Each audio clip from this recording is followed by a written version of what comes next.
Halo, selamat bertemu kembali di kevinkaila.id. Oke, hari ini kita akan sama-sama belajar bagaimana menggunakan aplikasi Smart Apps ya, SAC, Smart Apps Creator. Nah, Smart Apps Creator ini aslinya itu adalah trial, jadi hanya 30 hari saja. Nah, bagaimana caranya supaya kita bisa menggunakan lebih dari 30 hari? Nah, itu kita gunakan yang namanya Cracklog Manager ya, ada kelihatan di sini, ini namanya Cracklog Manager. Nah, di beberapa komputer di lab 1, lab 2 dan lab 3 sudah kami install SAC ya, Smart Apps Creator dengan menggunakan Cracklog. Nah, bagaimana cara membukanya? Oke, cara membukanya pastikan di komputer-komputer yang sudah diinstal SAC tersebut ada Cracklog Manager seperti ini ya. Ini gambarnya yang seperti ini. Nah, kita klik kanan aja di sini, kemudian Run as Administrator ya. Oke, kalau di lab 1 biasa nanti dia minta password. Bapak Ibu guru sudah tahu passwordnya apa. Di lab 2, 3 juga demikian ya. Ada passwordnya kalau kita run as administrator. Nah, setelah terbuka akan muncul seperti ini. Nah, kita klik kanan di Smart Apps Creator yang ini ya, kita klik kanan di Smart Apps Creator ini, kemudian klik Run.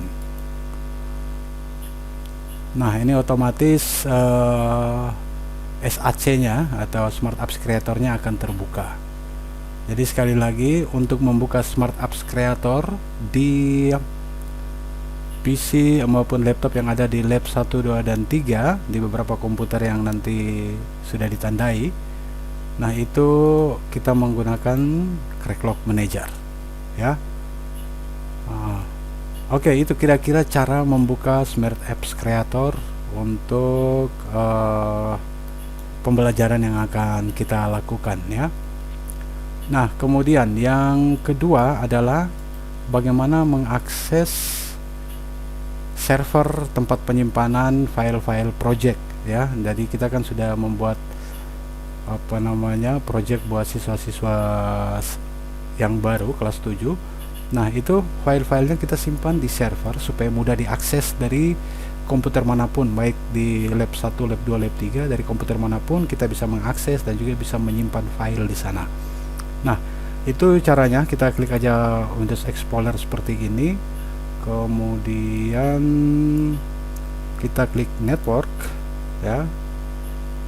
Di tab paling atas ini kita klik, kemudian backsplash 2 kali, kemudian diketikkan 192.168.10.189, kemudian tekan enter ya.